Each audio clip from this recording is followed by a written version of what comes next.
Hi friends, welcome back to Wish You Love Podcast. My name is Jasmine. And my name is Marilyn. And welcome back to another episode. Yay! Happy fall. Happy October.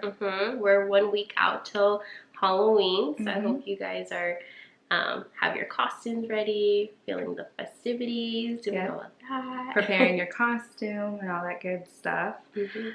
So Jasmine picked it up. Thank you, Jazz. We got our Starbucks. Not sponsored, but we would love to be sponsored. So, cheers, Starbucks. Yes, cheers. I did want to ask you guys to comment down below, either on our Instagram if you're listening to us via like podcast platforms, or on YouTube if you're watching us on YouTube. What is your fall Starbucks drink order, so that we can share with each other? Give us the full description, light ice, no ice, and so we can try each other's drinks. So Jasmine, what is your go-to fall drink? My go-to fall drink would have to be traditional pumpkin spice latte. I do add almond milk though, instead of regular milk, and I do light whip. I don't know about anyone who drinks it or if you drink, but when you make it hot, the whipped cream tends to just melt anyways. So yeah, it does. I mean, that sounds really good. I mean, you can't go wrong with a pumpkin spice latte, and you get it hot. I do, and I'm usually like an iced drinker. Like, I don't really like hot coffee, but I don't know, something about this one, it hits when it's like warm. I mean, it's perfect for the season because it's starting to get a little colder, even though we are in California and it's still hot, but it's starting to get colder. My drink is similar, just a little different. It's the pumpkin spiced ice latte, with decaf because I can't handle my caffeine. Light ice, no whipped cream. I do have my own dairy-free whipped cream at home, so I do add it. It's from Favorite Day, I believe, from Target. It's a pumpkin spice oat milk whipped cream. Ooh, yum. Yeah, it's really good. And I think that's the only thing. So no whip, and I love it. I love the ice. Yeah, I mean, you can't go wrong with ice either. I mean, either or. If somebody were to be like, hey, do you want this pumpkin spice latte and it's hot, I'm like, heck yeah. Like, I'm not gonna complain. Do you have any like orders that you want to try that are different? Yes, I was pulling up my phone, so sorry if you heard a little dangling. I have like one of those keychains. I kind of want to take it off because it's so loud sometimes, like in class. I'm like, oh. But I want to try the iced pumpkin cream chai tea latte. That's a long name, but it sounds so good because I love chai lattes and I love pumpkin. So hopefully it's good. Let me know if you guys have tried it already and if it's good. Yeah. Another one. Oh, but you said you're not a coffee drinker. The pumpkin cream cold brew is really good too. I tried a cold brew before and I couldn't because it's like coffee. It's straight coffee, and then on top of that, I guess the taste wasn't sweet enough for me. I do like the sweet drinks, like pumpkin spice. I feel like it's a sweet drink. It is, yeah. Oh, I love pumpkin, you guys. I know, it's so good. Pumpkin spice everything. Pumpkin spice, my life. So tag us your orders. Perhaps we can modify it or try it how you drink it. And feel free to post it and tag us at Wish You Love Pod on Instagram, and we can maybe start a reel or something. Yeah, that would be cool. Yeah, that would be really cool. Yeah. I was gonna say, if you could be one Starbucks drink, which one would you be? Taste, look. Oh. I asked friends this before. I asked weird questions like this. I don't know. I love PSL, but I don't know if I dress or act PSL.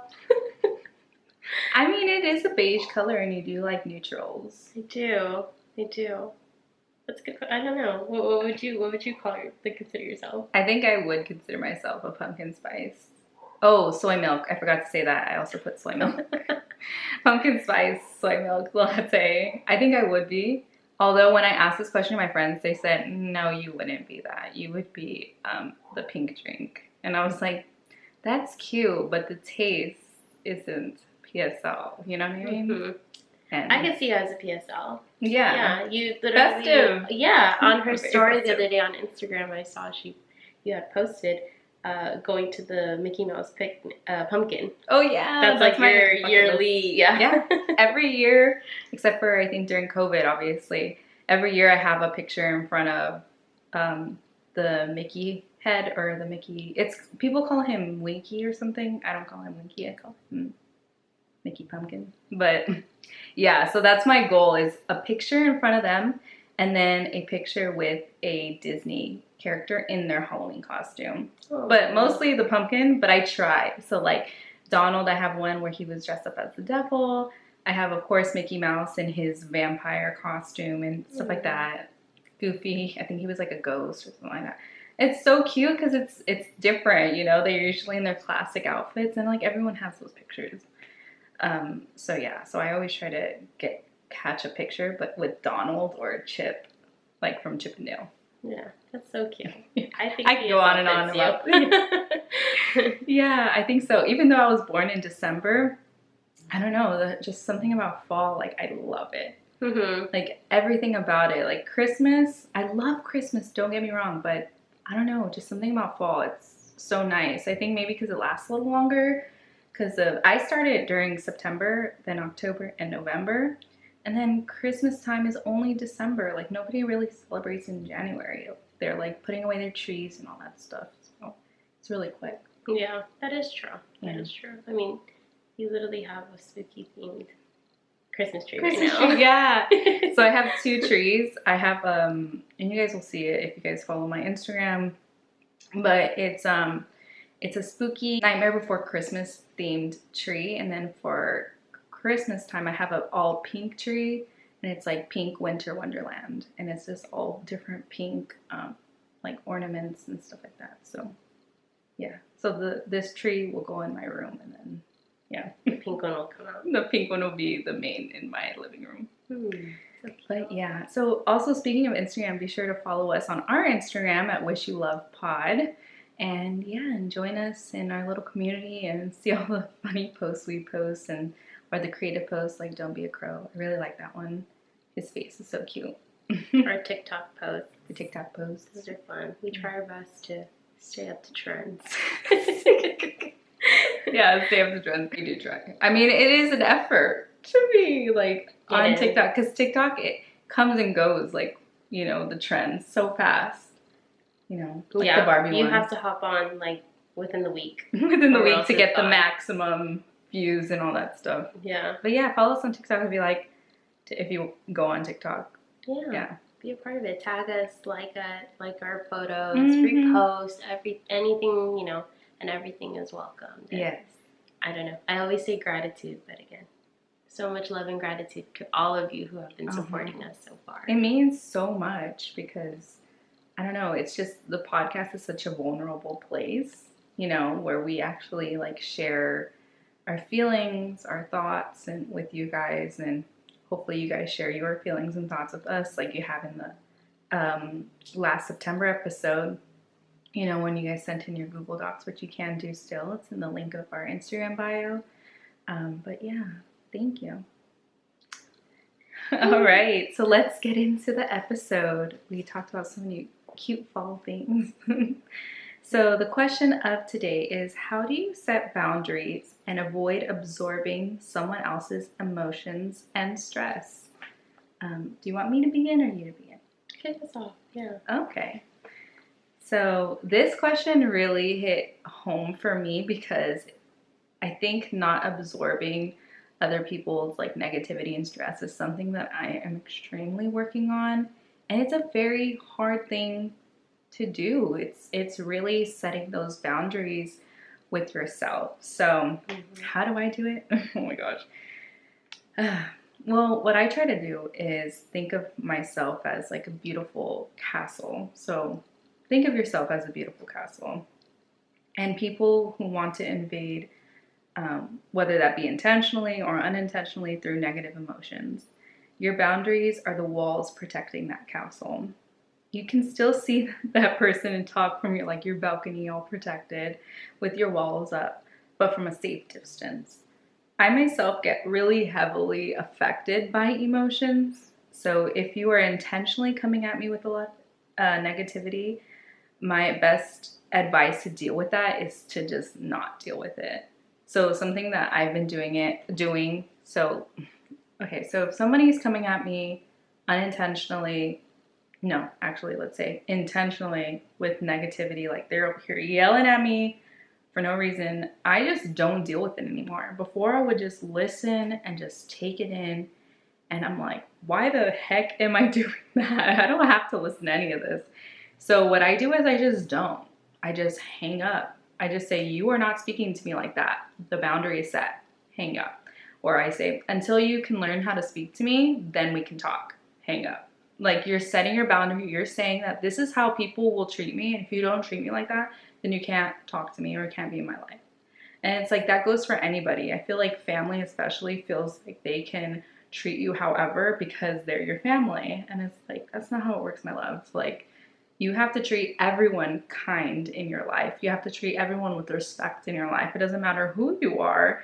And, you know, and I think about people as well who unintentionally come with negative, you know, emotions. Let's say like your friend is going through a lot and you're already going through a lot and you're like, I can't even be there mentally for you. So my advice to handle that type of not absorbing, you know, their negativity and their stress, because negativity is a general term, right? So if somebody's coming at you with a lot and you can't handle it, and it's a friend or something, I would literally say, like, friend or cousin or whoever you're talking to, I had a rough week. Like, I can't be there for you like I could be there for you. And so I really can't talk about it right now. Like, I feel really low, you know, energy wise. Or if they, or if you can be there, but it's like a lot, I would half listen. This sounds horrible, but I do it. I would half listen, meaning like I'm listening to what you're saying, but not enough for what's happening to you to hurt me. Because a lot of times when you love somebody so much and they're being hurt, oh my God, at least for me, it kills me, you know? Like when my baby brother, he went through his first breakup, I was nauseous. I was literally crying on my way to work. I felt like I was being broken up with. And that was because I did not set a boundary for myself. Like, Marilyn, you love your baby brother, but it's not your life. And you need to set that boundary because that's a lot of emotions. First of all, I absolutely love you guys. One of the things I love the most about Marilyn when she responds to these questions are the analogies that you make or that you bring. Because this whole castle thing, it's true. And I love it, and I love it, love it, because it made me think of like, what's my castle? My castle, how can I start building those walls? But yeah, you're right. I mean, sometimes it sucks because you want to be there for the people that are around you, the people that have been there for you as well, but you can't give your 100% if you're not there. And sometimes, even though it does sound messed up, I agree. I think you do have to kind of just set that up to be like, you know, I can't be here for you right now. I'll half, or I don't think you should say I'll half listen, but like I'll listen, but I'm going through a lot, and just give me some time, and you know, I'll give you the proper time and attention and advice when I'm better. Right, because I think those people deserve that, right? Because if a friend is coming to you and they need your ear, like, you should be there for them, you know, or your family, whoever's coming up to you. But if you can't, you have to be honest with them, you know, because you can't let their stuff bring you down as well. And I say that too, if I'm like ever trauma dumping on you friends, like, you let me know, like, Marilyn, I can't hear this right now. You know what I mean? Like, it's a mutual thing. Like, I think everyone should take this advice because there are like just certain people where horrible crap happens to them all the time. Yeah. And it sucks. I feel like for a while I was that person. I don't think anymore, but like, and it sucks because you need somebody there, but you can't always, you know, be there. And yeah, so I think setting the boundaries is really just you protecting your castle, which is you, the princess inside. and setting up those, you know how the castle has like those walls and like a little bridge and stuff, and the bridge can be like when you feel open to people coming in and like being there for people, but most of the time you should probably have that little bridge up and protecting yourself, because there's a lot happening, you know, in your little world that if you can't handle it, you can't handle it. So at the end of what I had wrote, you know how I write little papers, I put, learning to build that protection with boundaries is ultimately my best way of not absorbing someone else's emotions and especially stress. I have way too much on my plate to overfill it with yours. And so, yeah, it's just boundaries. I think of boundaries as protection. I think of it as, you know, those soldiers in front of the castle. Your boundaries, you know, are just that. And if you don't have any boundaries, if it's just open to invasion, it's not good. Definitely a really great analogy, and something that I personally plan to take into and, you know, walk away with that. Like, holy crap, I can build my castle and like really set those like soldiers and rules and regulations straight. Yeah, because I guess kind of jumping into like my perspective of this question, it's hard, you guys. Like, I'm still figuring out boundaries and how to not absorb other people's like energy and you know, stuff like in that sort of aspect. But yeah, I think I definitely need to build my castle up and learn how to do that. And I think it's definitely a learning process, because sometimes people can really get to you, and it can also, I mean, so the question was absorbing someone else's emotions and stress. So emotions could also be like literally somebody, if you work in customer service or you work in HR or something like that, like somebody passing by and you feel their energy and you're like, that was a lot, like you're doing a lot. Just like also setting that like, well, I'm having a good day. I'm so sorry that you're not having a good day. And just setting that, you know, I'm here, you're there, like staying in my lane and all that stuff. It's just really, it's really hard, because I don't think I was ever taught boundaries. No. I don't think so. I don't think I was either.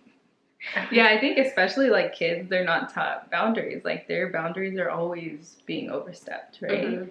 And you know, sometimes for good reason, for safety and all that stuff. But as adults, that's something that we struggle with and learn. I really do feel like I'm getting a grasp on it now, finally, though. Because I literally will like hang up on people, and before I would listen to them yell at me and cry, and like now I'm just like, I don't know who you're talking to. I don't know if you got the wrong number. 3, 2, 1. Bloop. Yeah, exactly. Like with my puppet spice, I'm like, I don't know who you're talking about. But we're having a good day over here. Yeah. Yeah. I don't know if you guys imagined your own castle. My castle kind of looks like Sleeping Beauty's castle, like in the movie. It reminds me of that. That's what I was kind of imagining in my head. Your castle. Yeah, my little castle. Yeah. But anything else you'd like to add, Jasmine? Yeah, I just think for sure, like I mentioned, and I'm at this point repeating it again, it's hard, you guys. I'm still learning. I think me being such a people pleaser and such a people person, it's very hard for me to create those boundaries and to, you know, not take in those emotions and energy and stress. I guess the only piece of advice, or the way I'm starting to learn how to do that, if you guys have watched our episodes before, I mentioned, I think I talked a little bit about it, about how my boyfriend has taught me to just not give energy back to a situation. So I guess in that way I'm kind of learning, you know, if I get a message from someone who did me dirty years ago and all of a sudden they want to, you know, come in and like try to come back into my life, you know, I wish you love from afar. Mm-hmm. I just don't put in that energy. I just, like I mentioned in that episode, I don't open it, I don't read it, I don't double tap it, like I don't do anything to it. I just act as if I never received that message. And I think that's one way I guess I can kind of start setting those boundaries of making my point clear, like it's non-existent at this point. I 100% agree. It made me think of like feeling invalidated. Like that really makes me angry, feeling invalidated, and setting those boundaries within yourself of like, why are you getting upset? There's no need to get upset with their words because you know your truth. I was just thinking about like, so we're already in the heap of the master's program. And like, since people don't have a master's or have never been in the program, I tell people like, hey, like I probably won't have time to do that. So sorry. Because I'm focusing on school, because I have class that day, because I have class that night, because I have a 10-page paper, like blah, blah, blah.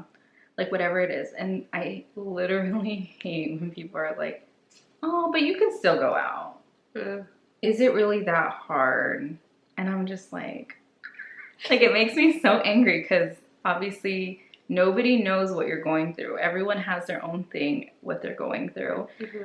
You know, mine is the program, and it makes me very angry, but those are emotional boundaries, right? Marilyn, you have to set that boundary. Just because they're saying that doesn't mean that it's true or it should affect you, but even emotional boundaries, because that is their emotions and their negativity towards me, or at least it feels negative. You know, they could be coming from a place like, oh, she needs to have fun, loosen up, girl, I don't have time to have fun, and loosen up. Like, you need to stop with that. Yeah, so I don't know, that just made me think of that. And it's so funny because one of my old coworkers had came up to me and she was talking about her last semester and studying for the comprehensive exams, exactly what I'm going through. And she was saying how she's like, if it was your birthday, sorry I wasn't there. Like, if it was Christmas, I didn't buy any gifts. I'm like, period, me. Like, I'm not focusing on shopping. I'm not focusing on anything, just school. Especially this last semester. And so she was like, and people thought I was so stuck up. They thought, oh, you can just not study for a night. She's like, no, when you have this goal, when you have something so hard in front of you, you have to have your eye on the prize. And in order to do that, you put all of yourself into this until it gets done. And she's like, and people won't understand that, and that's okay. And I was like, period, because that boundary I'm barely learning how to set, of like when people say those things, I'm like, it still makes me angry, and I need to tell myself like, Marilyn, protect your emotions, protect like what you're feeling, because just because they say it, you know, doesn't give, you're the one giving them permission to make you angry. And that's really hard for me. It's like not getting angry at the things people say. I need to learn how to set that emotional boundary with myself, because it has nothing to do with them. They can say whatever they want to say, but I have to make sure it doesn't affect me. Yeah. It's a little harder than when someone's yelling at you and you just hang up. It's because they're not yelling at you. It's like positive, but like you're not understanding what I'm talking about. Yeah. No, it's hard, but I mean, finding those ways to do that. You know, you found yours of like, you know, sometimes just hanging up, or something, just not letting other people's, you know, words and thoughts affect you. Like still sticking to what you want. For me, it's been that, you know, just not putting that energy. I think for me also, I realized and have appreciated the communication part of life, where sometimes like, and again, everyone's different. This is just my way of just like, I guess, kind of creating those boundaries and saying how I feel and what I feel. I just really do talk to people. You know, I've done that multiple times. I've done it with friends, where sometimes I'm like, hey, like, I love you, but I don't want to just be here to listen to your stuff sometimes. Like, that's a little draining. Like, I want, like, a genuine friendship where it's not all about, you know, boyfriend problems or, you know, problems at work or whatnot. Yeah, like, my boyfriend always says, like, you're not a garbage can. Yeah. Like, you know, you don't want to just be filled with the negative stuff from people. Like, you want to be there for those moments, of course, as I feel like, I hope my friends feel like I am always there to listen and to help, or just be an ear and a shoulder. But at the end of the day, like, yeah, just communicating that. And I've learned to do that, you know. Sometimes I'll just send that text to my friends and I'm like, hey, I love you, but I want to hang out with you. I don't want to just talk about this or only talk to each other when we need something or whatnot. I've learned to put boundaries with people that have hurt me, right? I went through that a couple months ago, where I, you know, physically went up to the person and was like, please leave me alone. Like, do not talk to me. Do not, like I don't, like, just treat me as if I was any other person. And, like, So for sure, I think communication for me has helped, where at least I put it out there for them to hear, for them to know how I'm feeling, and then kind of set that boundary of like, this is what I want out of this friendship, or hey, this is not what I want from you anymore. So stop. So I agree with that. And friendships should be kind of like a teeter-totter. Like one person can't just be always talking. It has to be mutual. Like you guys both have to have input in the relationship, because I know some relationships are one-sided where they're just talking, and then they don't even ask how you're doing, you know? Luckily, I don't have any friends like that, so if you're listening, don't worry, you're not for them. But I just know that that is a struggle with, like, some friends, like, and make sure that maybe you don't even know you're doing it, but just make sure, like, that you add in the, like, oh my gosh, how are you doing? Like, add in that, like, making sure that you hear your friend as well, because it has to be, not transactional, but, like, interchanging. The conversation has to go back and forth. That is true. I love that, because I feel like I don't get asked that enough. And it's not like a bad thing. I just feel like I'm always very peppy and positive, and like they probably don't think that. Nothing. Yeah. I mean, yeah. And so like if you poke me enough, maybe poke me and like ask me questions. Maybe then I can, open up a little bit more of like, oh, this is really how I'm feeling, or oh, let me tell you, like, actually this is happening. Yeah. You never know. Like, it's always the friends who are the best listeners that need to be listened to as well. So, yeah.